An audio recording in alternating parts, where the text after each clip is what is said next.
Good evening, ladies and gentlemen. It is 6:30. I will call the January 16th, 2018 meeting of the Superior Common Council to order. Please rise for the Pledge of Allegiance.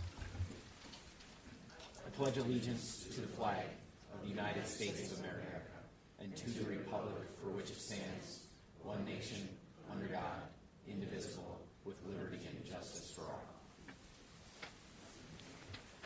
Will the clerk please call the roll? Councillor Olson. Here. Councillor Van Sickle. Here. Councillor Bender. Here. Councillor Sweeney. Here. Councillor Fennessy. Here. Councillor Elm. Here. Councillor Ludwig. Here. Councillor Sutherland. Here. Councillor Kern. Here. Councillor Dahlbeck. Here. Councillor Hale. Here. Councillor Levine. Here. And Councillor Newman. Here. We have a quorum present. Item number 4 is the approval of the minutes from the December 19th regular council meeting. The motion is by Councillor Bender, the second by Councillor Ludwig to approve the minutes. Is there discussion? Seeing none, all those in favor, please signify by saying aye. Aye. Those opposed say no. The motion carries. Item 6 is the consent agenda. The motion is by Councillor Bender, the second by Councillor Elm. Is there discussion? Seeing none, all those in favor, please signify by saying aye. Aye. Those opposed say no. The motion carries. Item number 7 is the standing committee recommendations. 7.1, the Finance Committee recommendations from December 14th. There is a correction under item 11 that there was a second motion there to hold that item until the next meeting. Is there a motion to approve as corrected? Motion is by Councillor Bender, the second by Councillor Fennessy to approve item 7.1 as corrected. Is there discussion? Seeing none, all those in favor, please signify by saying aye. Aye. Those opposed say no. Motion carries. 7.2, the Human Resources Committee recommendations from December 18th. Motion is by Councillor Ludwig, the second by Councillor Fennessy. Is there discussion? Seeing none, all those in favor, please signify by saying aye. Aye. Those opposed say no. Motion carries. 7.3, Plan Commission recommendations from December 20th. Motion is by Councillor Fennessy, the second by Councillor Dahlbeck. Is there discussion? Seeing none, all those in favor, please signify by saying aye. Aye. Those opposed say no. The motion carries. 7.4, the Public Works Committee recommendations from December 20th. The motion is by Councillor Dahlbeck, the second by Councillor Kern. Is there discussion? Seeing none, all those in favor, please signify by saying aye. Aye. Those opposed say no. Motion carries. Item 8.1, I am requesting approval of miscellaneous licenses.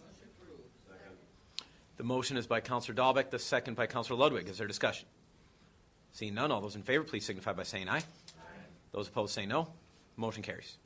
8.2, Collection Systems Engineering and Operations Manager Abramson is recommending approval of a contract for force main evaluation services with Pure Technologies for a cost not to exceed $84,451.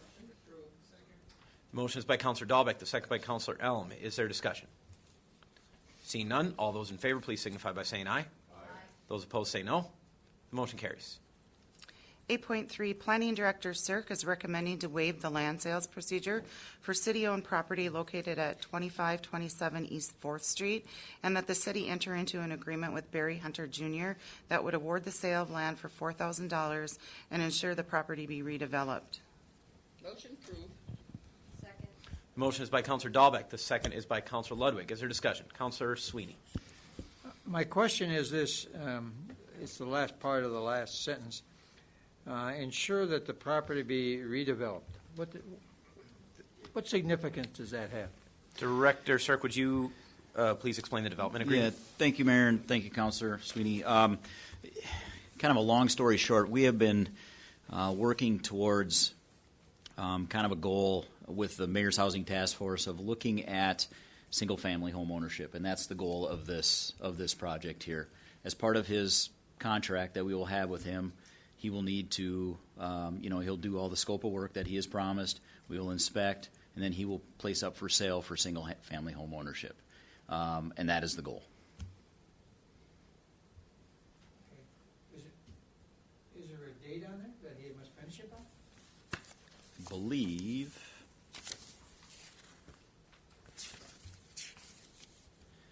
It says in the timeline, outlining the completion improvements to be included in the construction plans need to be completed in a reasonable agreed upon time, 1 year from the date of this agreement.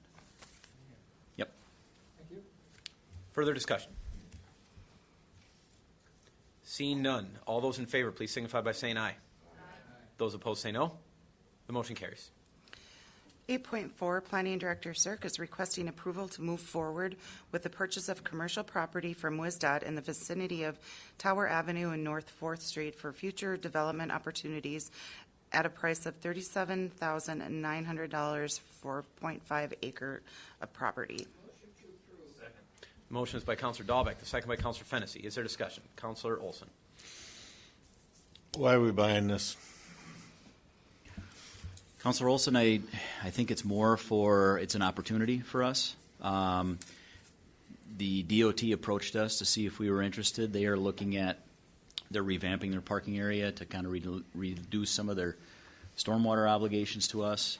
And essentially the opportunity came, kind of protects the land from any other development that might be there, or anybody else buying it, and it will allow us to market it and as well as for some future commercial development. We're getting some interest in that area of town with Earth Rider, with some other things, and I think its availability to us and us being able to do a deal on it is why we're buying it. So we're doing it on speculation. Yes, sir. Bad investment. Further discussion? Counselor Van Sickle. Thanks, Councilor Olson and the chair. I think it's a great idea in terms of taking a big empty parking lot and potentially turning into something that could generate funds for an area of town that is seeing a lot of speculative progress. That's it. Further discussion? Seeing none, all those in favor, please signify by saying aye. Aye. Those opposed say no. The motion carries. Item 8.5, Fire Chief Panger has an update on the new headquarters fire station project. Chief Panger.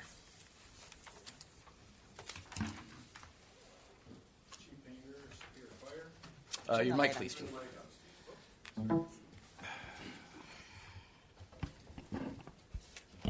Can you hear me? Yes. Chief Panger, Superior Fire. First of all, I want to thank all the counselors for getting us to this point. All the support that you've given us up to this point is really appreciated. We know this opportunity doesn't come along very often, so we're really taking this opportunity serious, making sure that we put a good team together and making sure that at the end of this project we have a really good building that's going to serve us for a long time in the future.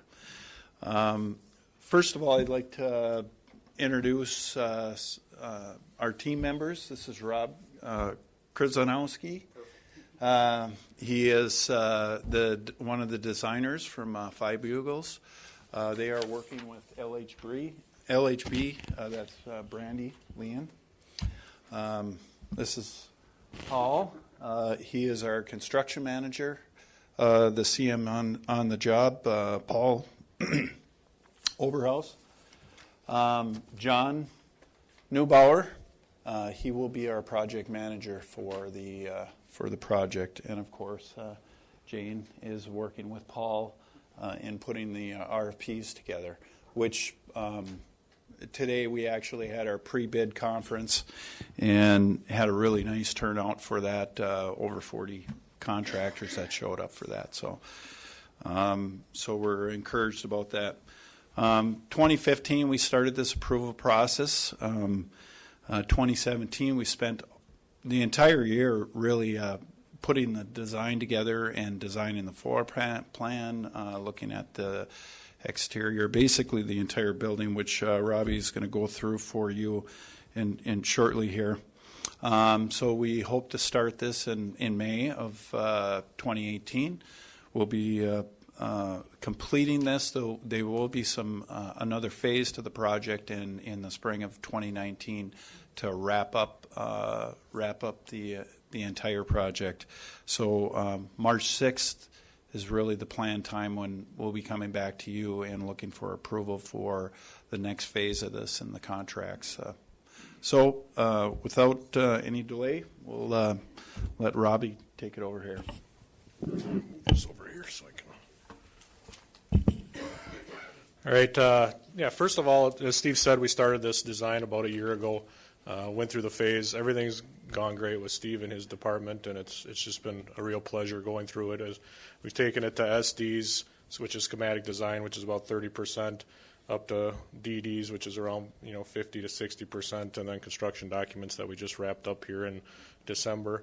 As Steve said, the plans are out on the street right now. We had the pre-bid this morning, and good turnout at the pre-bid, so hopefully we'll get lots of bids. Paul will talk a little bit more about that process and the estimating and different things that we have going on to stay within that budget. So I'll be running the computer and talking at the same time, so we'll see how talented I can get through this. But basically, we have this is the site. I've got two different site plans here, and one's, forgive me, it's a little crooked. It's turned the opposite direction, but basically, this is University Avenue, sits right here. Tower University is another project. Tower Avenue runs right here. 34th Street is right here. So this blue line right here is the existing fire station, the footprint of the existing, right here, existing fire station right now.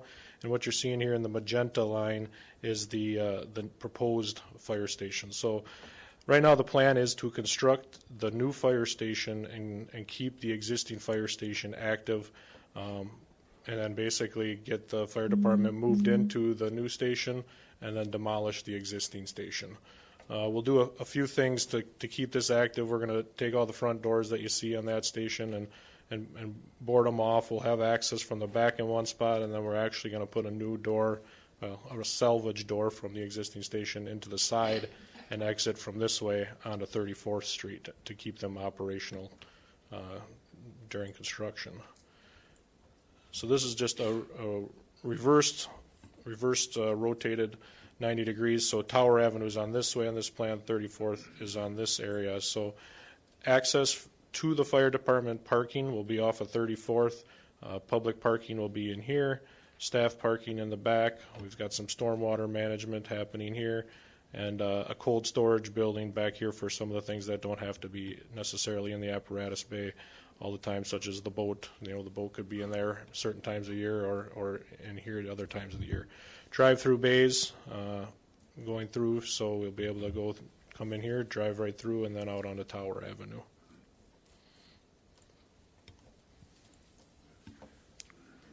Floor plan might be a little tough to see, so I'll zoom in here a little bit. So the front entrance to the building is facing Tower Avenue. We have sidewalks out front, but right now you come in, you walk down here, and the front entrance is right here when you're looking in relation to the floor plan. So as we come into the main entrance, we have a small entrance vestibule, and then we have a lobby entryway. Off of that, training room, where we can have various meetings. We can seat 40 at tables and chairs, it looks like in there. Probably 50 to 60 just at seats alone. The training room sits right off of that. It will be the training tower. It'll be located off of there, so you have access from training tower into the training room back and forth, and then this will be the teaching wall right off of here. So the theory here is everything beyond this area. So this whole area here will have access for public. So we'll have public restrooms available off of here. The lobby, reception, back and forth, communications through a coiling door type of scenario. But these doors during the day could be locked and secured, just allowing public into this area. And then, card access readers would be what we'd end up having here to get into the admin area and the living area. So there are a few things that we've done that help you visualize that a little more. I can open that up. So this is a 3D 360 view of the lobby currently. Colors aren't particularly in there in this rendition, but it gives you an idea of what that would look like when you walk into the room. A mural on the wall of the old fire stations and different wood features. The bathrooms would be down this hallway and then the training room would be to your left. So this would be the access to the training room here. So this gives you a pretty good feel of what that space would look like around here. And this is that reception desk we talked about where, you know, this coiling door would be down after hours and could be pulled up during hours. So as we talked, I'll go through the admin area. So you get past this area, we have admin, reception area, a small work room for copier, maybe mailboxes, other items for the administration to use. Fire chief's office, battalion chief's office with a dorm room off of the battalion chief's office, and then fire inspection's office, and then a conference room right off of that. So this is sort of the administrative suite, I guess you could say, of area. As you come through there, then we start getting into the living quarters. We do have a staff toilet off of the admin area with a shower. This is more suited for the battalion chief to use, you know, for shower and so on and so forth. So really the thought here is more like, you know, and with these bathrooms over here is more of a residential setting. We do a lot of these gender neutral type of rooms that instead of doing large men's and women's locker rooms, we end up coming with this, and it's more like a bathroom at your house where you'd go in, you'd lock the privacy door, and you'd have the bathroom to yourself until you were done. So we have 3 of those right now in the station. Small day room, you know, TV on this wall, you know, five chairs in there for on crew, people on duty. Come through there, we have the kitchen dining room, all in one space, range, island, 3 deep sinks, and then a vestibule off the side here. So this would be considered your employee entrance to the building, and your public entrance would be up here. So they're 2 separate entrances. Card readers again to get in here. We have captain's office, a small resource study work area library, and then as you go past there, it comes into more of the dorm room area. So we have 4 dorm rooms, again 2 gender neutral toilet rooms, a clean laundry room versus, you know, that some of the dirty laundry that would happen after a fire incident would occur on this side of the wall, and this would be more to keep the residue and stuff separate from the living quarters from the apparatus bays. And then we have an exercise room basically in the center of this whole building, access from this side and from this side, and exercise room there, laundry. IT is the other room in here, so this will be all the infrastructure for the rest of the building. And then off the training room, we have training room storage where we'll have some of the AV equipment, and then various, you could put tables and chairs away if they want the room open. So as you come through to the apparatus bay, we'll have a corridor responding. This is where all the turnout gear will happen in the room. So they'll come out here, gear will be here. A lot of the times they'll have their gear sitting at the trucks, but this is where it'll be stored. Same with cleanup. So we'll have an extractor that washes that turnout gear, sink and countertops. Various, ice machine is in here also, and then we have a gear dryer and everything. Radios will be at this location. So the intent is responding. You're coming through this room and jumping on the rigs and going. Just down here, we have more of the smaller vehicles. We broke that apart in a smaller area, so this will be more of your command cars. Keep the ceilings down low, similar to what's there now at the existing station, actually, with the smaller garage bays. But we'll have 3 of them located in a smaller garage just for those smaller vehicles. Decon area. This is a decon toilet. Basically, you come back from a call and you're filthy. Instead of going back in through the admin offices and the sleeping quarters, this will be the place where they'll clean up. We'll have a shower hose reel on there, so it's basically a gross decon type of room. Just above that is the SCBA workroom, so a lot of the breathing air apparatus they'll be using on fixing, repairing, filling bottles in this room. The fill station will sit here. The compressor will be upstairs, and then just a medical storage room for various medical supplies. And then as we head, down the road, you can see we did the due diligence. It's full. So we have BC truck, Rescue 1, Engine 1, the ATV, the Reserve 2, the USAR, brush truck, water rescue, the reserve for the BC, the dive truck, and the dive trailer. And then at the very end, we have a mechanics area. The thought being that this would be the mechanics bay. So whatever was needing to be worked on would sit here, and you'd move that other apparatus to the open bay. So we have an office for the mechanic. We've got a small parts supply room, and then basically a large maintenance room with welders and grinders and everything else that we need to have in there. And then the fork truck would fit in that same room. And the only other thing we have is really the upper lever. So all the mechanical equipment, you'll gain access from the training tower up to the mechanical room. So there'll be a little bit of storage upstairs, but otherwise this whole area here is pretty much full of all the mechanical HVAC, hot water heaters, electrical panels, everything that needs to run the building is up on the small second floor.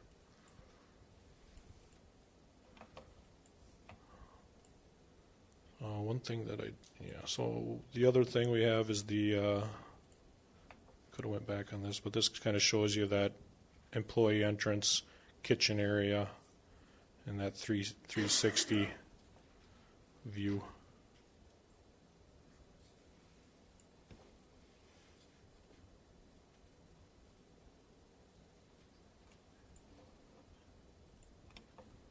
And then last but not least, this is the exterior of the facility as it's currently drawn up. There's boards back here. It's the exact same ones, but this would be the main entrance here, and then this would be the training tower. And then you have 5 bays, some overhead glass looking into the bays, a lot of natural light going in the bays. A lot of our fire stations we don't, basically you don't have to have the lights on during the day at all. There's just lots of natural light and everything. And then this is the mechanics wing, I guess you could say, off of there. So this would be the look if you're driving south on Tower and looking to the east. This would be the look if you're driving north on Tower and looking to the east. This would be the rear of the station, and also the rear from 34th, looking to the northwest. Any questions on the building or design, or before I let Paul take over and kind of explain some of the process and how we go about getting the bids and construction and everything? Questions? Councilor Bender.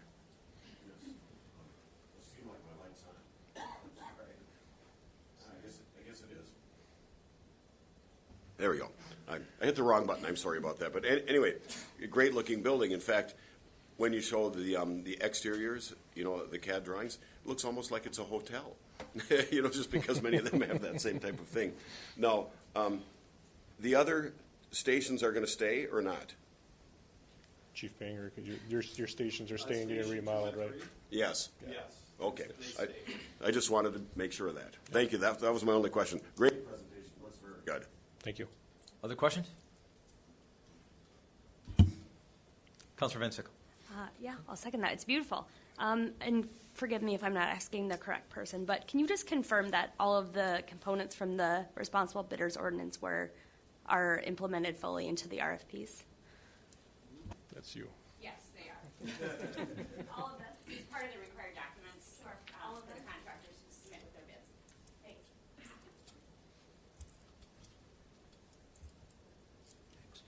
Further questions? Continue, gentlemen. Thank you. Okay. As both Robbie and the chief have explained, this has been an ongoing process for almost 2 years. And as Robbie explained, there were multiple phases of design, schematic design, design development, CD. At each one of those phases, we stopped and took a look at the documents and prepared a cost estimate for what the work would cost if we put it out to bid at that time. And at each stage, we went through that estimate and did an evaluation of not only the cost, but also of the configuration and the use of the facility.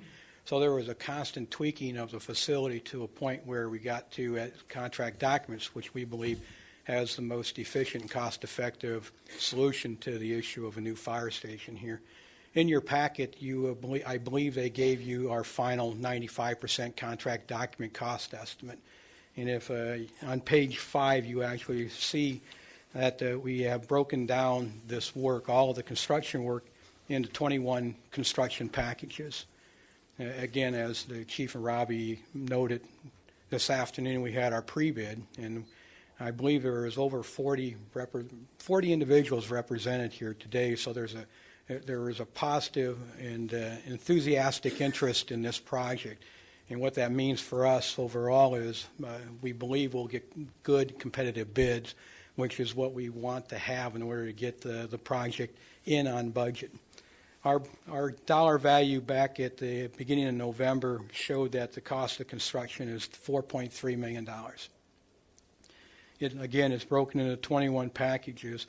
Each of these packages will be bid individually, and at the time of bid opening, we will take and look at the apparent low in each of the packages, accumulate those, come to a bottom line number, and then we'll vet those contractors out to make sure that they've covered the proper scope of work, and then we'll come back to the council with a recommendation to award for those contracts. There's another document. I don't know if you have that. Open that up for you.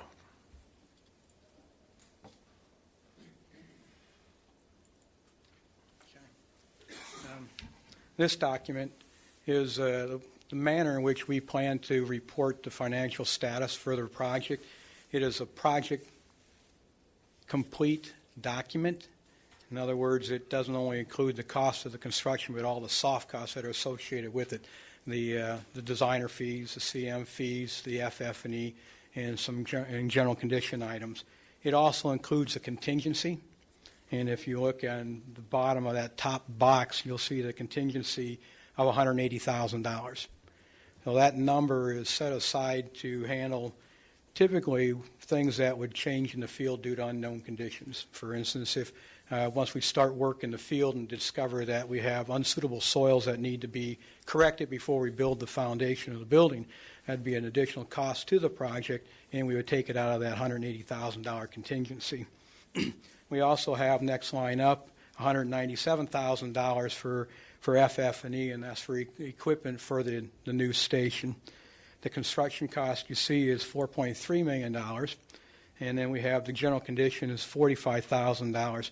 And what the general conditions are is we typically handle the management of specific elements of the work that are provided for all contractors. The examples would be dumpsters and temporary toilets. So we set money aside for that. We get quotes from vendors and then recommend award for the low vendor, and then they'll provide those services on the construction site. And then working our way up, the project management fee is the CM fee, and then the professional consultants are the architects as well as soil engineers, material testing, and those type of consultants. And then finally, administration is some costs that are incurred by the city. So overall, then you look at a total project cost of $5.36 million. And what we do on a monthly basis, once the work starts, we actually start filling in the various columns left to right. So we'll track all the contracts that are issued, all the change orders that are issued, and continue to monitor the overall project budget and report back to the council and to the department as necessary. The rest of the boxes are just summary pages, or summary information that denotes differences between one month to the next month and the effect on the contingency overall. And then one other box I would point out is on the left-hand side, the middle one on the lower, it's called construction change issues. And as we track changes on the project, we try to identify the cause of those changes so that you have a clear understanding of why the change occurred and what the cost was relative to the overall project budget. Okay. That's kind of my presentation. I'm willing to answer any questions you may have. Questions? Councilor Olson. Yeah, I got a couple questions. You mentioned the contingency for possible problems you'd have with the soil. Or other issues, yes. Why wouldn't that be in the architect and the engineer's part of this? Why wouldn't it be part of their fees? Yeah. You're going to be engineering and being are there going to be the engineers and the architect on the project? Why would you put a contingency into the project itself? Well, the architects and engineers would participate in that change. They would provide guidance and direction to the contractor. But if it's an unknown condition, the expectations are that it would be in addition to the contractor's work. It's not something that would be included in their contract bid, and therefore would be a change to their contract. So why wouldn't there be soil borings or anything with the conditions of the soil done prior to the project? Soil borings have been taken, and geotech reports have been written, and they're included in the contract documents. But again, when you do soil borings, you're looking at I think we took 12 over the entire site, and it's basically pinholes in the site that gives you an indication of what's happening at that specific place. I'm not saying that it will happen. I'm just using it as an example that it may happen. But if I'm between this boring and this boring and I find something that's different than what the soil engineers say, and it's detrimental to the quality of the project, we're going to have the geotech and the architect and engineers look at that and make a recommendation and direction as how to correct that if necessary. And the correction of that is what I would use as an example of use of a contingency. So are you looking at the soil borings as one being consistent with the other, and that'd be the basis that you would say that it'd be okay? Yes. We take a look at all 15 of the borings relative to the position of the work that we're accomplishing, and the geotechnical engineer makes a determination as to the best corrections of the site. For instance, we all know that the site, per the soil borings, is a heavy clay. It's it's not conducive for support of the building. Therefore, part of the bid is to actually go in and cut down an average of 2 feet of the site and bring in a structural fill to build up that pad in order to build a building on it. If for whatever reason we encounter something that significantly differs from that direction, that would be a path that we would take in order to correct the situation and use the contingency. So I should probably let you know that I'm in construction, and we had this problem in this city one other time that ended up costing the city a lot of money. And the reason behind it was that the boring samples were consistent with other other borings in the area. And that was a complete failure. It was 180 degree. So my concern is that on the front end of this project, at the architects and engineers, that's a pretty good site, pretty good size site for 12 holes, 12 pinholes. Right. So I have a problem with using the contingency money for that when it should be done ahead of time. One other question for you is, in your RFPs, is this going out as construction management with risk, or general contractor? It's going out as construction management as an agent. So the contracts that I defined on that cost report items or packages 1 through 21, each of those would be a contract direct with the city. And then we, CPMI, would have our in-field staff managing that work. So then all of those contracts would be prime contracts? Correct. Okay, thank you. Councilor Sweeney. 2 questions. One, is this design drawings unique to Superior? Is this a unique building? I would not say so. Okay. It feels very, I'll put it from my position. I'll let Robbie talk. So you're asking as far as the way it looks on the exterior, is it unique? Well, or is it a construction project that's unique? I'm asking, is this building that we're building,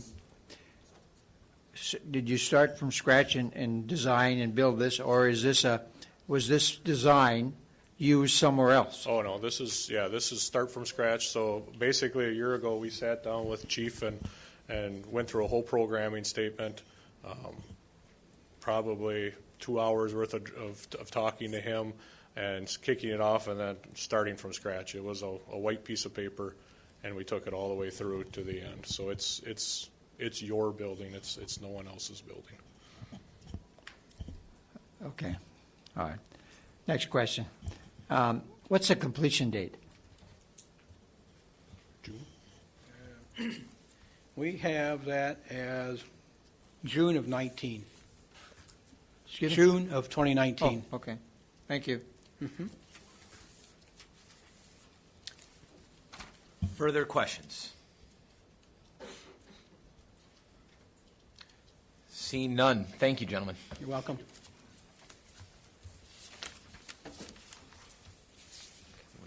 Yep, okay. All right. Item 8.6, Public Works Director Janigo is requesting approval of an easement through unimproved City of Superior property as right-of-way for an upcoming transmission line and switching station project in exchange for payment totaling $32,500. Sorry, was there a motion? There's a motion by Councilor Dahlbeck and a second by Councilor Fennessy. Is there discussion? Seeing none, all those in favor, please signify by saying aye. Aye. Those opposed say no. Motion carries.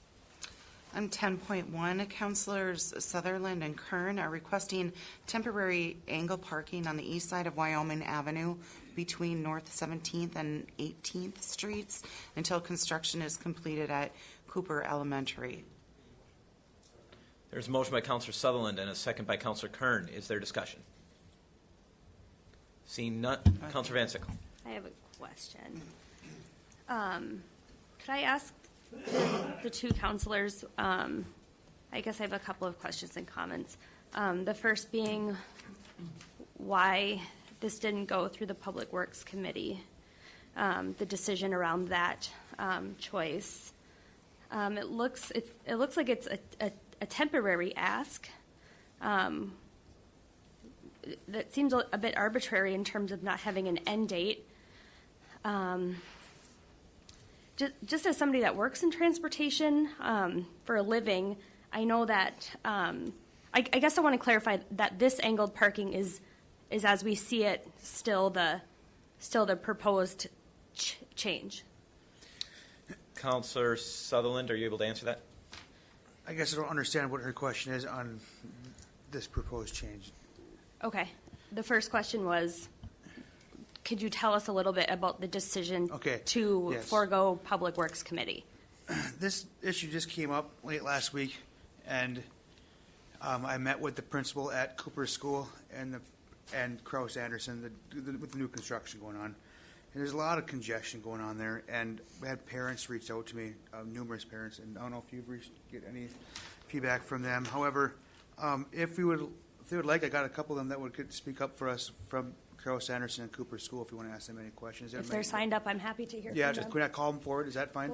Just a moment. The floor belongs to Councilor Van Sickle, but feel free to answer as best you can, then we'll call them up. Yeah, so, and then with this going on, when they can angle park, it relieve some of the congestion going on, which is another part of this we're going to have to amend, but that's after this. But however, when they switch to other side of the street, then when they can't park at an angle, and it gets really congested, and we're at a problem. We don't have a crossing guard no more. They quit. We're trying to hire a crossing guard. No one's putting out the stop signs when it's allowed, when they're supposed to. You know, it takes someone 5 minutes to put it out. We'll talk about that later.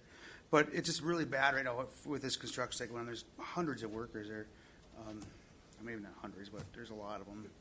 And that's why we're asking for this angle parking to be allowed. Okay. And then in terms of a potential end date?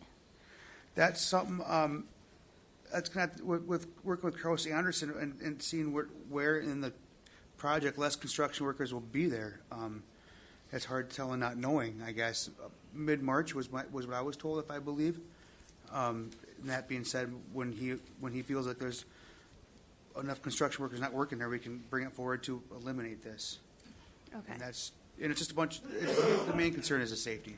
Yeah, definitely. And I totally understand. I mean, when folks are calling, you want to respond to that. I get it. I'm concerned that in terms of angled parking, typically when cities have to make changes like this, they would need to file a variance with the state. So I don't want to be overreactive and make an already dangerous situation worse. We know that angled parking violates best practice transportation protocol, and I just hate to make it worse. No, just Particular Counselor Sutherland. that it didn't get to go through with the Public Works Committee, where very often these types of things go, and then we can hear from, for example, Officer Trone, who will very often bring studies to sort of, just have another perspective on the ripple effect that these kinds of things impact around, because we know as we sort of make these patchy sort of fixes in a reactive way, I just get concerned that it might also just create a more dangerous situation and maybe problems elsewhere. No, I respect Counselor that. Sutherland. I respect that. They already are angle parking there, as they have put wood chips, and there's no sidewalk there, so they are angle parking right now. Huh? Not legally. So, and talking with Kraus Anderson, and they will, if there's any problems with plowing or anything, they will work with, they have that machines to do that. It's just a very chaotic scene over there right now, and it's hard to explain it without having a picture of it for you. I should have had one, I know, but just for the kids' safety, and I will be working with the residents across the street, talking with them, Councilor Kern and I. This is like right on our border of our districts. Just if we can work with the construction workers and make this, try to make it a little bit more safer until it's complete, that's all I'm asking for. If you want them to come up and talk, if that's something. Do you mind? Is that fine? Yeah, if there are members of the public that want to speak, feel free to approach the podium now. I'm going to get to the counselors first, but come on up if there are people who want to speak in the neighborhood. The floor is still yours, though, Counselor Sutherland. What's that? The floor is still yours. Okay, so Principal through Aaron the counselors. Eberts and Steve Bergeson from Kraus, if you guys could step up, that'd be awesome. Thank you. Before I have them speak, Council, I want to get to the counselors. Counselor Kern. I did talk to quite a few of the residents, as Craig had said, that this is our borderline.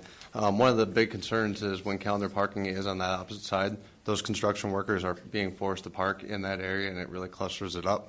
A lot of those driveways are driveways that they pull in from, they have street access to get in. So when they're trying to back out, they cannot see with all them cars being there. So, no, when it's calendar parking on the other side. So they're congesting up, which would be the west side of that whole entire block. And like I said, all those driveways are leaving the access there, but they're trying to pinch in every car that they can. So they're having a hard time backing out as well to be able to see. And obviously, Wyoming is an uncontrolled or a controlled street, which is a main thoroughway to get through Billings Park. So the cars aren't really, they're doing their speed limit, but they don't expect the car to be backing out, and they can't really see what's going on. So this did alleviate the way that they're parking, has really helped out with at least that issue with the neighbors that are on that side of the road. And like I said, when I did talk to a majority of them, they thought it was a great idea. They had no issues with it. Like I said, the only thing that a couple of them were saying was snow plowing, but we're working on that detail with them as well. So I think it's a great idea, at least until construction's done. Counselor Olson. Guess it doesn't matter which one you answer this, but the on your drawing, counselors, to me that looks like it's on the private property. The closest to Wyoming Avenue, then I'm assuming that there's a city right away there, the black line being the center line of the street, and there's cars parked there now. Is that the construction workers? Yes. So you want to just make this area for the construction workers, basically? Yep. Yes. Okay. Down on the bottom of that drawing, there's a handful of cars in there. Is that for staff or? I think that right now, I'm sure the principal could better answer that, but I believe Okay. it's for school buses right now. I'm not sure. You're like Counselor Sutherland.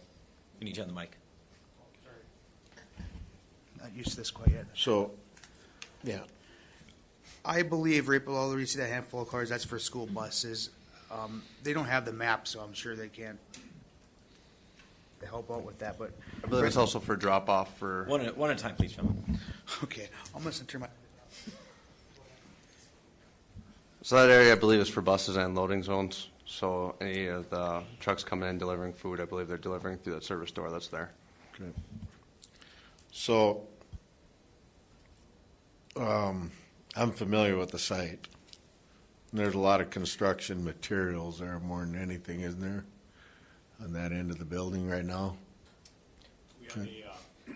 Sorry, there's no objection to these members of the public speaking? No. Would you say your name and affiliation for the record, please? My name is Steve Bergerson. I'm with Cross Anderson Construction. I'm the superintendent on the Cooper project, so I've been there since the start. So the area that Dan is asking about is, we're all fenced in construction fence, and we have some gates that enter Wyoming, and we also have the bus turnaround and where they bring in the food service, and the dumpsters are on that side of the building, which would be the west side of the building, and they enter off of Wyoming. So there's quite a bit of congestion. We're getting deliveries there. The school kids are getting dropped off there, but we do limit our deliveries to after the kids and the buses are dropped off in the morning, and then in the afternoon we make sure we don't have any deliveries coming, so we're not interfering with the buses. We've been kind of working this since last spring. But the parking area that they're asking about, there are no curbs or gutters on the west side of Wyoming. So earlier this spring, we had some complaints. The construction guys would park and their tires would get off the road a little bit, and we were rutting the grass in the green area. So what we did is we brought in loads of wood chips, and we basically made from the edge of the road to our construction fence, which is about 20 to 22 feet, maybe even 25.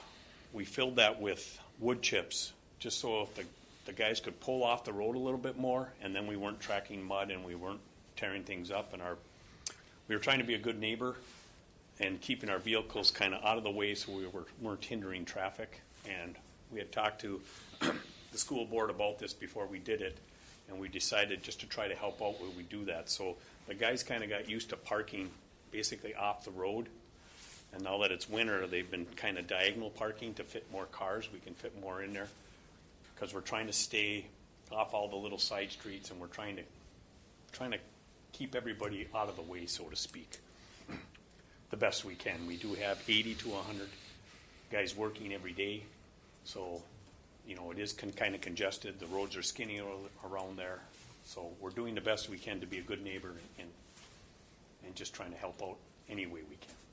Thank you. Councilor. I guess, we just had a similar situation out in South Superior on Central Avenue, and with the Michaels pipeline that went through. And I'm not a big fan of the angle parking, just having them backing into the street. What are you going to get, 5 more cars in there? Angle parking, I would, what we did out in South Superior is we just had the police come and put no parking signs on the streets themselves that, were made. Now Bergie may have been, rutted up a little bit, and then you got to worry about it a little bit more in the spring. But I'd rather see an alternative than to. I guess one of my biggest concerns is who's going to be liable if somebody backs out. If it's a construction worker working at the site, and if we're just requesting, we have no ordinance, or who's going to, if there's an accident, an uncontrolled parking situation, who's liable for it? Is it going to be the Board of Education? Is it going to be KA? Is it going to be the City of Superior? Is it going to be a no fault? I think we're kind of creating a problem if we change the parking situation rather than, getting the workers to be a little bit more cognizant as to where they park, and that's all. Mr. Janigo. Yeah, I just, Councilor Van Sickle, I want to take the heat for these two gentlemen for why it didn't go to the public just the general idea, why it didn't go through Public Works Committee. I looked at the calendar and said, okay, we've got a council meeting tonight, we've got a Public Works Committee meeting tomorrow, and then we have a council meeting on the 6th that's canceled and on the 20th, but I had those two mixed up. So I figured we wouldn't even go to council until the 20th of February going through. So it was trying to expedite the process and just get it through a little quicker. Figured we could discuss it here and it would be a short conversation. So I just ran it through that way rather than ran it through the committee. So just to expedite it, my apologies. Hold on, are there other councilors that haven't spoken yet need to speak to this? Councilor Fennessy? Yeah. I think the biggest thing that we have here is we really have two problems. We have safety with the extra cars, many extra cars, congestion. We've got those extra cars are having to parallel park, which is more dangerous than just being able to pull in and out. And parallel parking is going to create even more congestion for people who are driving by. So we have that problem, but we also, the other problem that I see is there's homes there, and those homes, if there's all these extra cars there, are going to have a hard time finding a spot in front of their own house. I think this is a simple fix. I think it's a common sense approach that really solves all those problems. Krause Anderson's on board, Cooper's on board, the neighbors are on board. I don't see a reason why we wouldn't do this. Further discussion. Councilor Van Sickle. To Krause Anderson, then certainly this must have been a thought in terms of when this project was proposed. What was the plan for these 80+ men and women that work? And then I also think, if we're thinking mid-March, what are we talking about? Another 8 weeks, maybe, at best. Yes, right now we're probably at the heat of the crews. So it's likely just to get better. Right. Okay. In another, I would say, within 2 months, our crews will be actually dwindling down. We'll be finishing with the brick by the end of March. All the brick, the outside of the building will be finished. Inside right now, we're getting into the finishes. Within 3 weeks, I'll be done sheet rocking, so we'll lose some people there. Tapers will come through. So they're all there right now, so we're going to slowly start dwindling our crews as we get into the finishes. We will bring some more on, carpet people, stuff like that, but it won't be the size and the volume we have. So it's going to get better come by April, when it starts thawing, and then we're going to have a mess out there. We should be dwindling down, but right now we're kind of at the heat of the construction, and we're doing everything we can to try to keep the neighbors happy.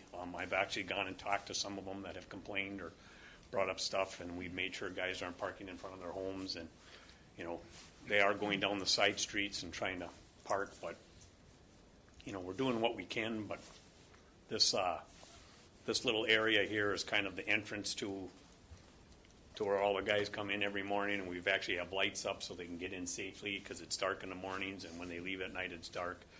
So that's kind of why that's the premium parking. And the neighbors do park there too, and they've been very good to us, and we've been trying to be cordial to them. In the mornings you'll see they're in there and they're already angled parked because they know what we're doing, and we just intertwine with them. Sure, thanks. I also hate to encourage people to park illegally. It could be a potential Well, we're problem for the kind of police almost off the department. road because we're so far in with the wood chips. So when they pull in, the road is as wide as it normally is because we're basically off onto the private property, which is the school. And I don't think that's what everybody's seeing here. So if we go back to normal and we park where we are, we'll be out on the street, and it's going to get a lot more congested.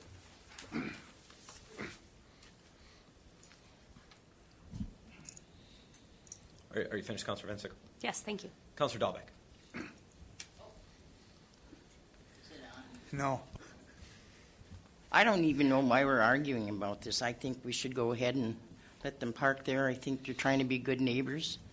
It's only for a short period of time. If it proves to be a safety area, then I think we should go ahead with it. I don't know why we're arguing. Councilor. As long as council approves. Thank you, Councilor. Councilor Ludwig. Aaron, as the principal, I know you always, have the students' interests at heart, and so my question to you, I guess, is: do you think this is the best for our students? Yeah, Aaron Liebers, Principal at Cooper. I do, we're not talking about the fact that the intersection at 19th and Wyoming is not being monitored right now. I'm not willing to put students out there for crossing guard because it's such a busy intersection and the temporary stop signs. So when we don't park in the angled parking alongside the edge of the new construction, those vehicles then end up closer to 19th Street, causing more congestion. I had a parent in today just livid because, there's no controlled crossing guard there. There's cars on this week parking on the opposite side of the road now, so they extend all the way up to 19th Street. It's a dangerous situation, and this is a good way to fix keeping cars away from that intersection. Because when we're on the west side of the road like we are this week, they park all the way up to the church, 19th Street. Thank you. Yep. Counselor Olson. Do we have to, maybe for you, Frog, do we have to worry about anything legality with the parking or city parking ordinance? If No, we're I don't think looking so. at just We've a got temporary fix. ordinances all over the city, and if people are going to be slamming into each other, I mean, that's not uncommon, but I'm not going to blame that on parking. Counselor Sutherland. So we have a first and second, so then can I amend this motion if I have? Yes. I'd like to make a motion to amend the original motion to eliminate calendar parking until construction is complete. That's the whole reason for this. It's just a miscommunication between maybe Todd and I. I'll take fault for that, but it doesn't say anything about calendar parking on there. I'd like to amend that to be on there. I'm sorry, your amendment was to add? Say your amendment one more time, please, sir. I'd like to eliminate calendar parking for that between 17th and 18th. Add that literature to the You want to eliminate calendar parking on Temporarily, Wyoming Avenue between North 17th and 18th. Yep. Right where the angle parking is at right now. Just eliminate calendar parking so they can always park there. So they don't have to switch off every week. And then that's what we're having this argument for. So I'm still a little confused. You are going to amend it to say Counselor Sutherland and Counselor Kern requesting the elimination of calendar parking on the east side of Wyoming Avenue, et cetera, et cetera. That's your amendment? And allowing temporary angle parking. Okay. Yeah. Okay. Write that out so we can I got it. state it. Yeah. So that's your amendment to add the elimination of calendar parking? Yes. Okay. Is there a second to the amendment? I'll second. The motion to amend is by Counselor Sutherland, the second by Counselor Fennessy. Do we have the full motion now? Yeah. As amended? Yeah. Yeah, we better read that You out. want to read it? Okay. The motion is by, to amend is by Counselor Sutherland and Counselor Fennessy to eliminate calendar parking on Wyoming Avenue between North 17th and 18th Streets and allow temporary angle parking until construction is completed at Cooper Elementary. Is there discussion on the amendment? Seeing none, all those in favor, please signify by saying aye. Aye. Those opposed say no. The motion carries. The main motion as amended. Is there further discussion?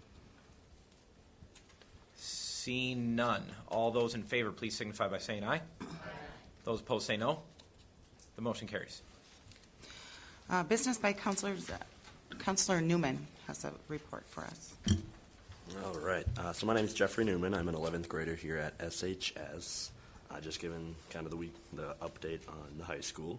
Things have been pretty busy here the last 2 weeks or so. We're actually in the last week of our grading period, so it's been a lot of making sure our work's finalized, making sure we can get that extra point of extra credit to get our grades up.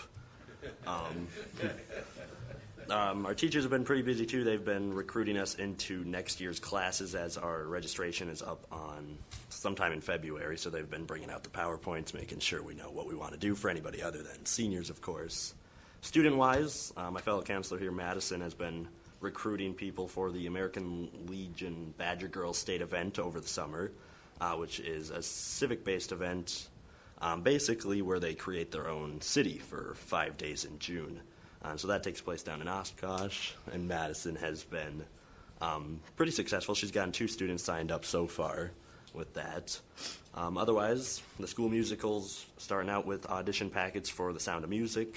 The prom committee just met a couple days ago for the first time. They're going to be brainstorming for the prom, which is taking place April 7th this year. Otherwise, other things we're working on, just still the parking lot. Cars parked up on Catlin, it's still a pretty dangerous environment, especially now with the snow on the ground and with tires slipping all over the place. Madison actually informed me that one of our teachers got in a wreck out there, and so we're still trying to find a way to get that obstruction cleared so that it's just safer for most of the students out there. Otherwise, that's just about all I got. Thanks for listening. Mr. Newman, if you'd like to call my office, we can schedule a meeting with the Public Works Director to talk about Catlin Avenue. Thank you.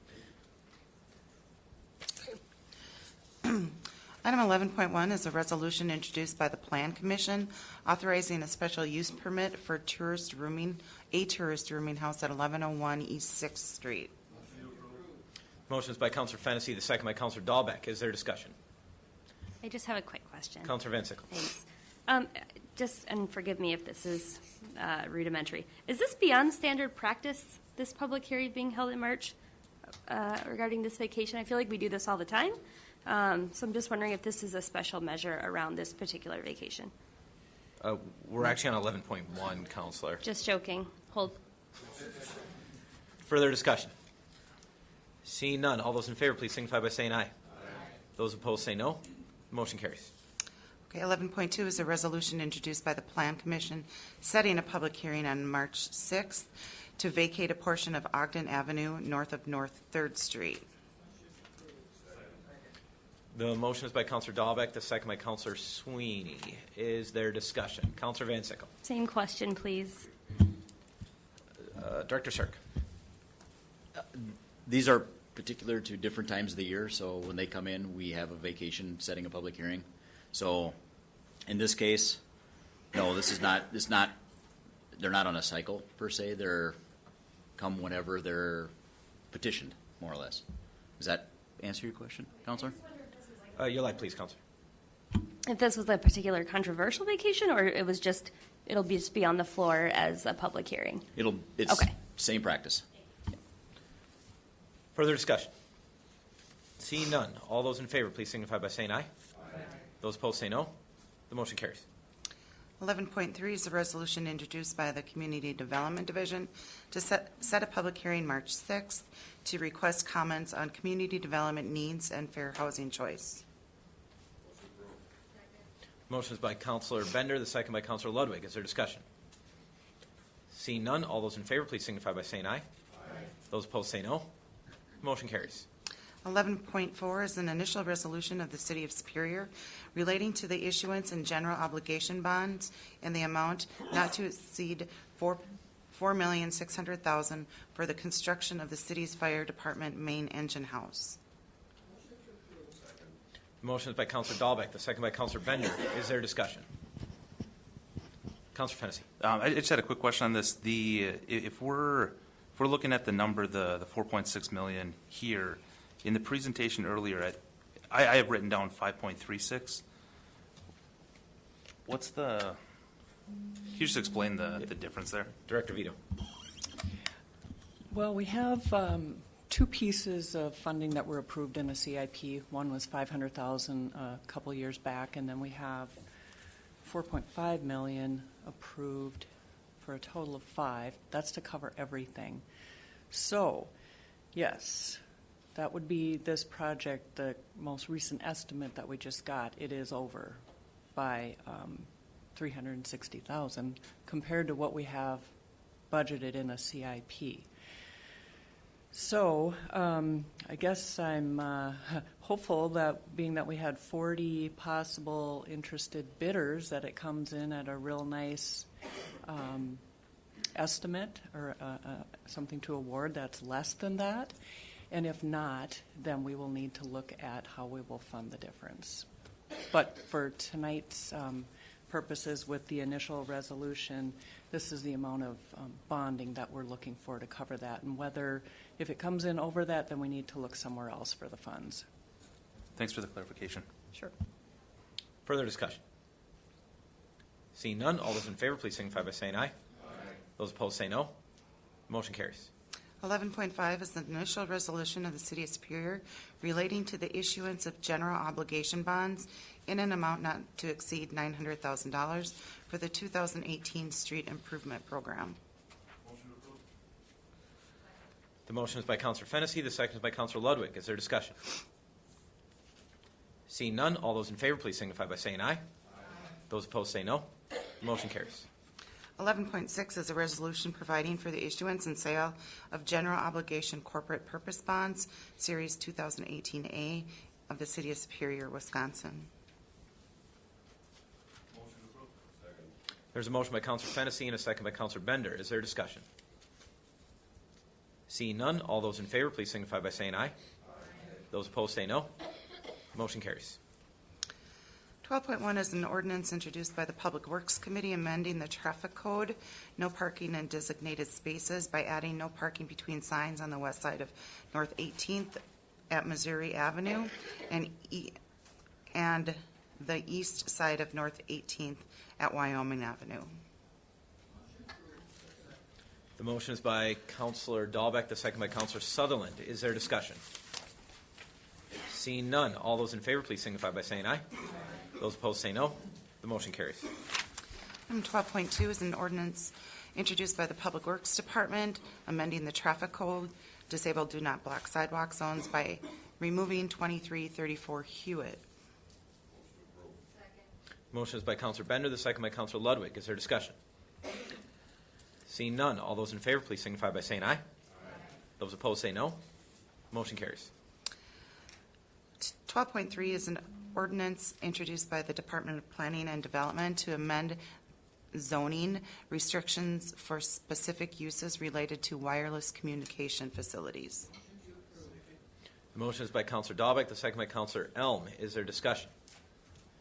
Seeing none, all those in favor, please signify by saying aye. Those opposed say no. Motion carries. Item 13.1 is a presentation from the Superior Community Garden Association regarding their pending community garden efforts. So I'd like to invite a couple of people up to the podium to present on behalf of the Superior Community Garden Association. Specifically, I'd like to welcome Jane Marinek to speak to the community garden project that we have been working on. And thank you for your patience. If you could say your name and one more time. My name is Jane Marinek. I gotta give me a second here to get this going.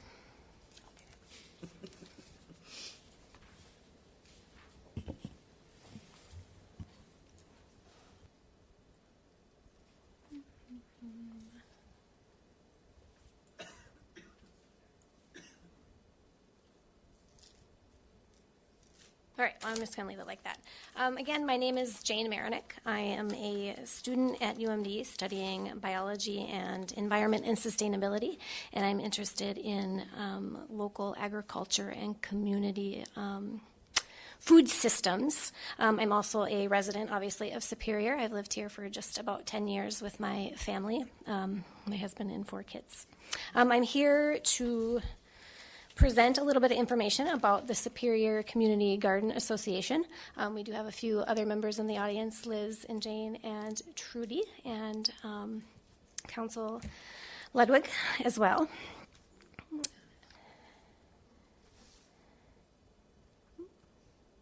All right, so first we're going to talk a little bit about the status of community gardening in Superior. Many of you have probably seen other gardens, community-type gardens in Superior. There are a few at churches around here, as well as schools. I think Cooper and Northern Lights have gardens, as well as one of the Head Start schools. There's the Catlin Gardens, and those are for Superior Housing Authority residents. And there's also the Solid Rock Gardens, which are supplemental food for the Solid Rock Shelter, and there's also the Broadway Gardens. We see a need. Those are very population and purpose specific, and we see a need for a broader diversity and inclusion in different neighborhoods in Superior. So we are a group of master gardeners, community activists and organizers, teachers, students, parents, and other community members that have an interest in gardening and community. And we have a various skill set that is going to help us accomplish our goals. We are a 501c3 organization, and that status allows us to better access grant opportunities to fund our goals. Our mission statement, as the first slide said, we just want to, we're going to start with one garden, but the goal is to have gardens in as many neighborhoods as we can. And that's we're going to focus on access and building community in those spaces. And also it's a beautification effort in our community to build these spaces that people can take pride in and come together and build that community. So I won't read it for you, but you can see there our mission statement. And part of that is also, excuse me, environmental education and outreach to gardeners. So they have support in their gardening efforts. So we have been working with the planning office, and we've come up with a site that we would like to request use of for our first gardening effort. This is, if you can see this here, this is Oaks Avenue, and this is 24th Avenue right here, and this is the Golden Apartment complex here. This area is picked because there is a high level of rental properties in the area, so it gives people that don't normally have a space an opportunity to have a garden. And there's fairly easy access as well. We will be at the Planning Commission meeting tomorrow to further answer questions. I believe there were notices sent out to the local residents in that area. So we'll have an opportunity to address concerns or anyone's questions there as well. We do have we have drawings and stuff, but we have just basically, this would be the Oaks Avenue Community Garden. There would be various garden bed sizes there, and there would also be access, more standing size beds for people that would need that sort of thing. There'd be a communal area where we'd have herb and other vegetables growing, fruit trees and berry bushes to share with that garden community. We'd also have we've planned for a water capture system and various, tools and compost bins and things that are needed to take care of those gardens. There would also be an educational, informational community bulletin display area so that we can keep people up to date on what's happening. And there's also, this is a example of a free produce stand from Duluth's Lakeside Community Garden, and we would like to have something like that to be able to share produce with the local community. Really, again, there's a need for greater access for people that would like to garden, and this garden would be an opportunity for that in that neighborhood. We would have some of the features of that. We would have a sliding scale fee for people to rent the garden beds. So in case that is a concern, we don't want to, we want everybody, again, to have this opportunity to garden. There's opportunity for children's garden space and regular educational opportunities. These can be classes taught, by the master gardeners or other individuals from the community. Things like how to compost, or I think they were doing in this picture straw bale gardening. So different aspects of gardening could be taught to people as well. And again, it's a space to build community. People can come together there and share, gardening stories. In any garden I've ever worked in, people have, stories, and it brings just that foundation to build around, brings people together. There's a great opportunity for again, fresh produce and for the community. These are, health issues. When we have access to healthier foods, we have healthier communities. And there's even a potential to grow fresh produce for local businesses. We do have various committees in our organization right now that are working on different financing and grant writing portions of what we need. And so this is just a basic cost estimate of what we're looking at for setting up the first year. I won't read them all there, but the big, fencing is a big portion of that, and the garden beds as well. And we do have money. We're thinking about things like insurance and other outreach needs in that budget. Like I said, there are people working on grants right now. So once we get permission to move forward with this space use, that better enables us to go forward with submitting those applications. We do have a timeline set up. Right now, we're working on, obviously, the presentations and getting approvals for the land use.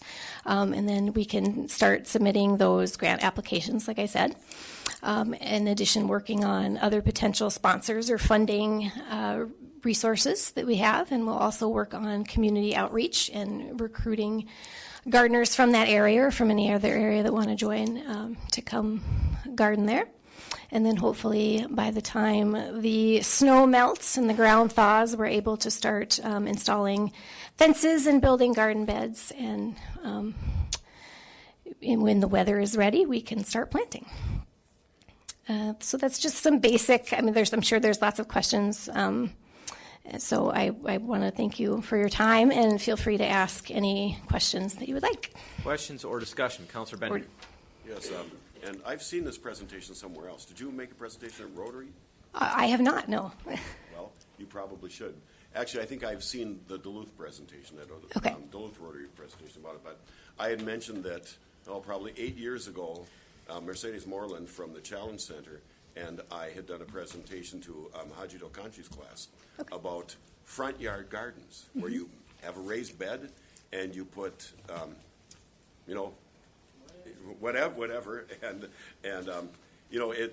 it didn't get much traction at the time, but I think it is. And if you look nationwide, there are all kinds of areas that are doing these. And I noticed you mentioned about compost bins, and I had missed buying a compost bin, so I Googled it, and I went to Menards, and I bought a plastic, so many gallon paint, drilled holes in it. It works great. Yep. so that that's the way to get by on the cheap. And now, will those fences keep out the deer? Yes, that is probably the main reason that they're needed. I think there is a certain height requirement that's supposed to keep them out, but I have one personally, and I haven't had any issues with the deer. Well, that's an important issue. Thank you. Great presentation. Thank you. Councilor Ludwig. Thank you, Jane. I'd just like to give a little bit more history on, why now that we're making this big push.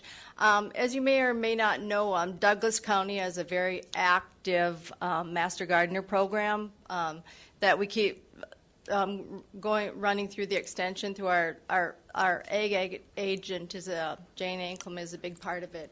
And actually, we were approached by Duluth. Duluth has had, community gardens for 30, 40 years. And Duluth approached us for our master gardening expertise. And we said, why should we give it to Duluth when we could give it to our own citizens here in Superior? So that really created the big push for us to approach the mayor and the city planner to start creating our own community gardens here in Superior. And so this, we went ahead and we formed our 501c3 nonprofit corporation so we can ask for funding, and we're taking it from there. So we're asking for your support. Like Jane said, we're going before the Planning Commission tomorrow to ask for an agreement for the piece of property, and I hope that the council will support us in this endeavor. Further discussion or questions? I just want to say before this comes up before the council and the Plan Commission in the next couple of weeks, I want to congratulate the Superior Community Garden Association. This has been a challenging process with a lot of moving parts and a lot of complexity to it. But it's a very innovative idea in Superior, and this organization has been one of the more organized groups that I've ever had the pleasure of working with, in that they really had no organization whatsoever when they started with an idea, but put together a very functional plan and group within a matter of weeks. And so this is a project that's gone from brainstorm to reality in really record speed. And so congratulations to you, and I think congratulations, I hope, are going to be in order to that neighborhood. So thank you. Thank you, sir. Councilors, before we move on to our final presentation, apologies, we skipped over item 8.7 on the amended agenda. Is there objection to taking that up now? Okay, item 8.7, Public Works Director Janico is requesting approval of the purchase of one new Hollard T6175 tractor as specified with snowblower attachment for $138,755 with the City of Superior portion price of 5% or $6,937.75. The motion is by Councilor Olson. I believe a second by Councilor Dahlbeck. Is there discussion? Seeing none. All those in favor, please signify by saying aye. Those opposed say no. The motion carries. Okay. Item 13.2, representatives from Minnesota Power and Dairyland Power Cooperative are here to present an update on the Nemadji Trail Energy Project. While they set up, Director Cirque, if you would introduce them, please. Thank you, Mayor. Over the last, of course, I think it was spring or early summer of last year, there was an announcement about the Nemadji Trail project. This group from Dairyland Power and from Minnesota Power have been out in the community gathering input. They've been updating myself, the mayor, Douglas County staff, as well as Gene on their progress. We suggested and they also suggested that they start working and coming to the council as well as the county board to do a small presentation just on kind of where they're at, what the process is looking like, and going from there. So I will introduce from Minnesota Power, Lisa Sapinski, Dan McCourtney, Jennifer Peterson, and Julie Pierce. And from Dairyland Power is Brad Foss and Nathan Franklin. So take it away.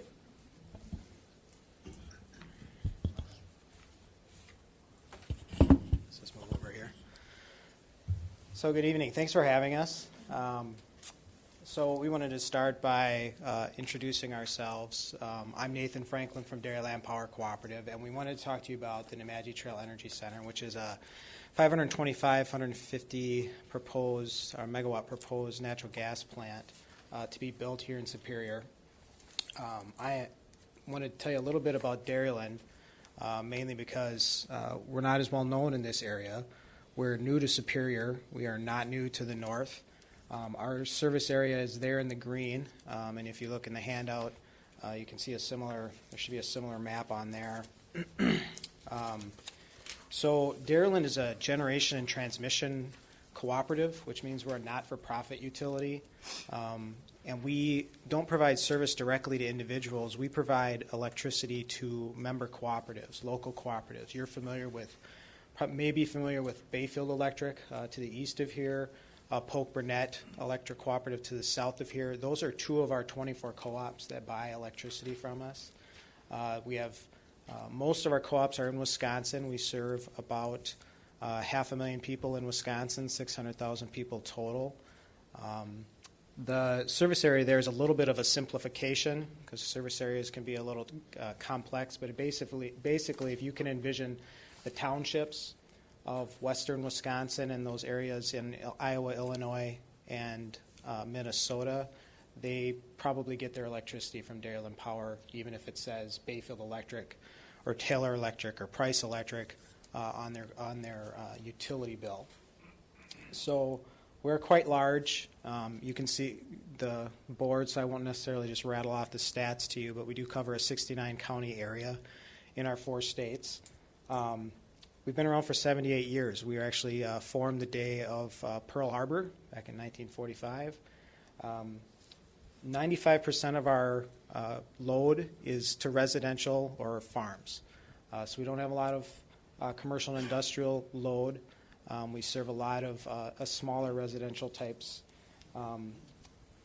We are about 10% of the energy in the state of Wisconsin as far as customers that we serve, but we have had a very aggressive renewable energy program. We have over half of the solar energy in the state of Wisconsin on our system. A little bit about our membership. We are about half of our members are below the median average income for the state. So as a not-for-profit, it's very important that we watch our dimes and nickels, and this project is an investment that we think is worth that for our members, and we're excited to be working with the City of Superior.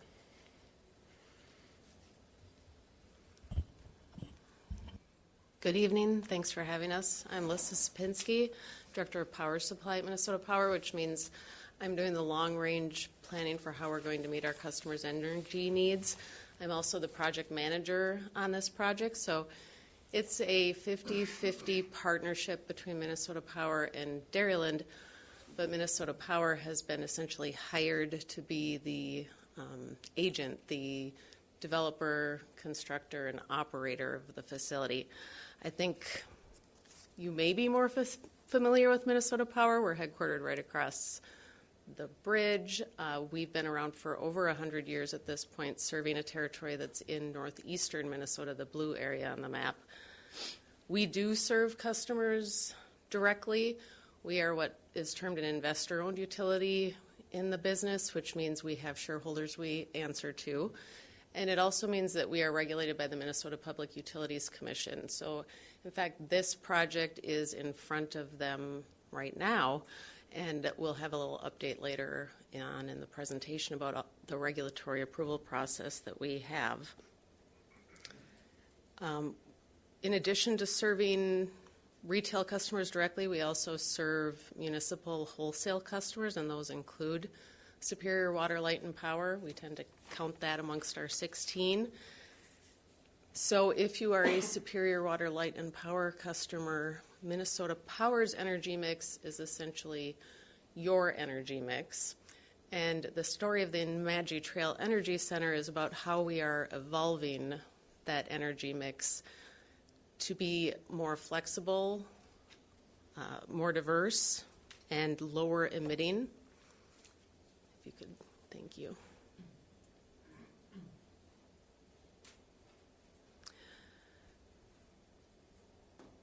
So both Minnesota Power and Dairyland are on these transformative journeys with our power supply. As recently as 2005, we were 95% coal.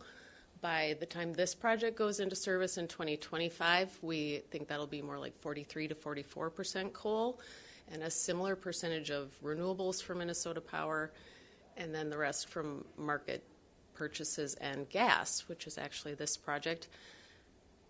Eventually, our goal is to get to 1/3 coal, 2/3 renewables, and renewable enabling gas, and Nathan will tell you some more about how this is a renewable enabler.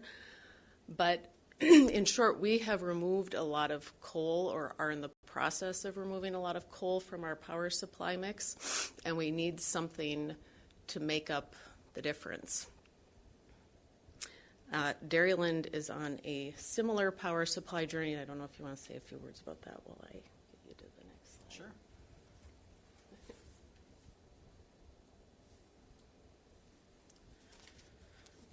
So Dairyland's in a very similar state as Minnesota Power in that actually as recently as say 2002, we were 99% coal, and we only had 1% renewable, which was a hydro facility near Ladysmith.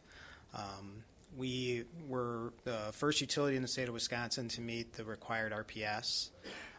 The 20, or would have been 10% by 2015. We actually reached it right after 2010, so we reached it 5 years early. And like Minnesota Power, we're investing heavily in renewables. Our plan is we call it our preferred plan, and it's based on diversifying our generation so we aren't not so reliant on coal for many reasons. But primarily what we're looking to is by 2026 we'll be 25% renewable is our goal. So why the Nemadji Trail Energy Center? What's the need for it really? So as you can imagine, renewables are what are considered intermittent technologies, which means the wind doesn't always blow, the sun doesn't always shine.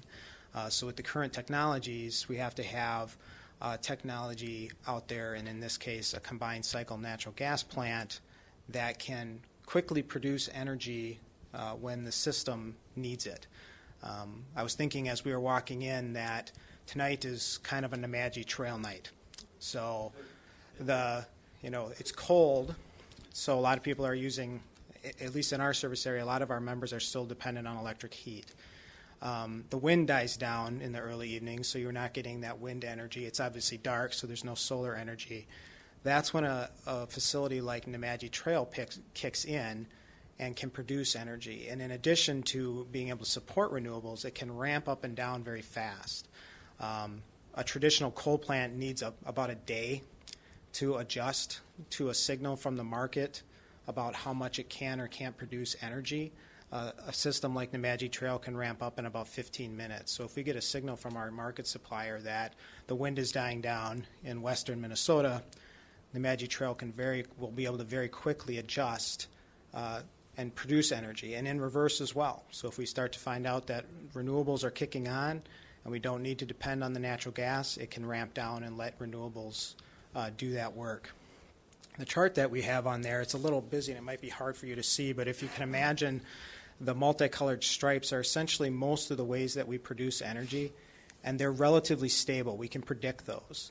And we talked about renewables being more intermittent. The blue peaks and valleys on there is representative of an pretty average week for wind production.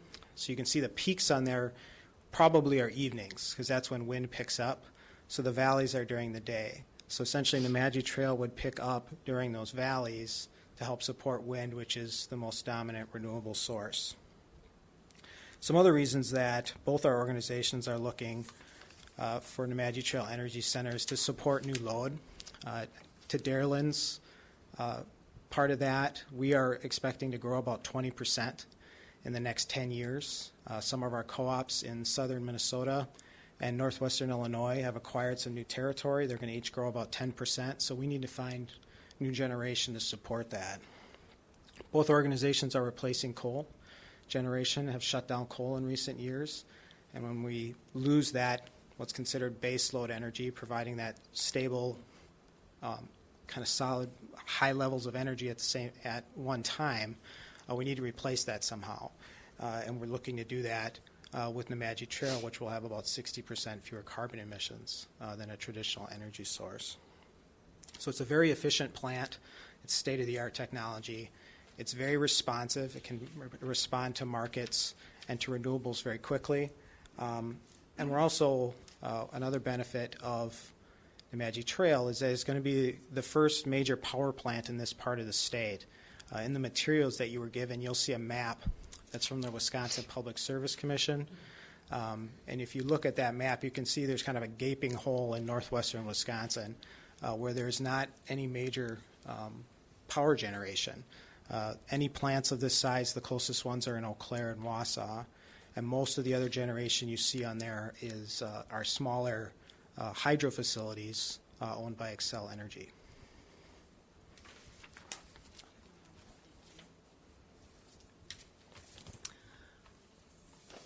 So a little context around the materials that we're using, and the first page of the handout you were given. We used these at some public meetings that we had in September.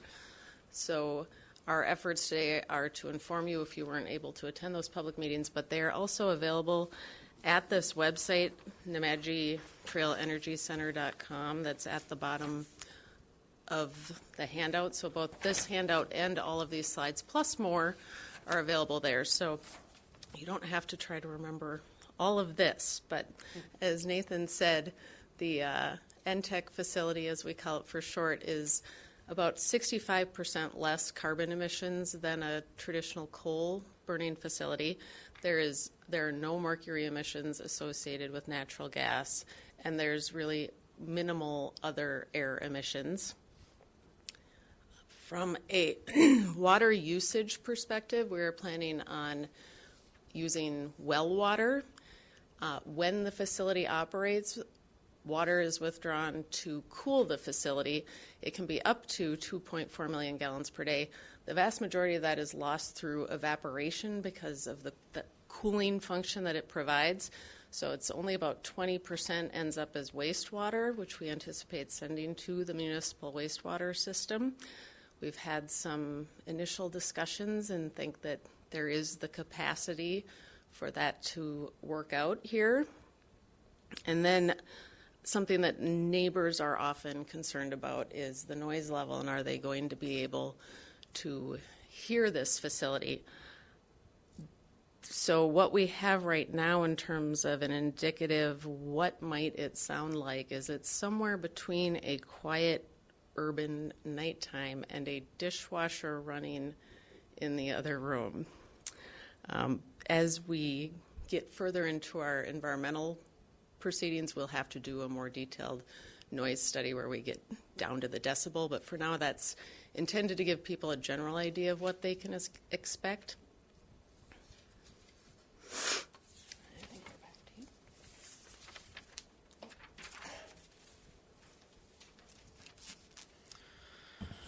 So the handout you have also has the map of the area that we're proposing to put the facility. And we can answer questions about that if there's anything specific you'd like to know. But to the benefits of the plant economically, as you can imagine, building a power plant is not a small deal. It's a complex process. It's an expensive process. We've been told that this will be the largest private investment in the history of Douglas County. It will result in about $1 billion investment over 2 decades from the plant, but also from residual economic activity. It'll create about 260 jobs during peak construction, 25 permanent jobs at the facility, and our economic analysis shows that it could create about 150 indirect jobs in the community from vendors and other support within the community and the region. There's also a state tax benefit that communities that host power plants receive. So the state of Wisconsin pays communities that host power plants, recognizing that they put a stress on a community in certain ways, but also that because they benefit a broader region, that the state should help cover that. And it's a very simple formula. It's based on the size of the plant, in this case 550 megawatts times a certain dollar amount. I believe it's $4,900. And for this plant, it works out to $1 million annually. And as stated in state law, that is split with the county receiving 1/3 and the host municipality receiving 2/3. So there's also that benefit to your community as well. And as we switch that, we just want to let you know this is obviously not our first outreach attempt in this in the community. As was laid out when we were introduced, we've met with the city several times. We've had 2 public meetings, open houses for people to come and learn about the project. Those occurred in September. We've met with elected officials from the state, federal level, as well as administration level at the state. So the DNR, the Public Service Commission, met with local businesses, environmental groups. We've met with a couple tribal nations in this area as well. So we've been just getting started in our outreach on the plant, and look forward to talking more about it in the community as opportunities arise. So if you have something that you think an organization or a group of people would like to hear more about the facility, let us know. We're happy to come anywhere, anytime to talk about it. This phase of the project is what we're terming the development phase, and it's primarily focused on getting the state and federal permits that we need to construct and operate the facility. So this is the very large-scale project timeline. We're on track to submit our permit applications in 2018. The expectation that we would be going through the regulatory review process through 2019, and you wouldn't actually see anything happening on this site until probably 2020. It's when the first site prep activities start to take place for an in-service date of 2025. So it's a relatively long lead time project. We have a variety of regulators. The primary one for this facility is the Public Service Commission of Wisconsin, but there are also permits that we'll need from the Wisconsin DNR, the Army Corps of Engineers, the EPA, the Rural Utility Services, and they all have stakeholder engagement processes where the public is invited to comment on this facility. We will be keeping the Nemadji Trail Energy Center.com website up to date with those proceedings, but wanted to make you aware that these may be times when we are potentially back asking for your support of the project. If not, we are willing to come back just on an informational basis. If you're interested, please let us know. And we're available to answer any questions you may have. Questions or discussion? Councilor Bender. Well, listen, it's good to see you again. And this presentation was made at Harbortown Rotary about 9 months ago. They sent one of the vice presidents to do it. And it was a very good presentation, and everybody was very attentive. And somebody, not me, asked, what's this going to do to our rates? When we do our power supply planning, we are trying to always balance, it's like an equal-sided triangle, reliability, affordability, and environmental stewardship. The reliability benefits of this project are really quite substantial based on what Nathan talked about with the wind that comes and goes.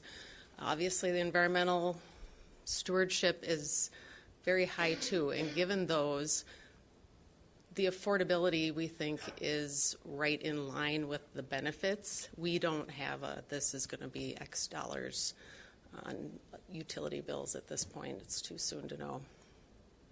That was the same answer that we were given there. Consistency. Yes. Further questions or discussion? Councilor Sweeney. What is the corporate structure going to be of this organization?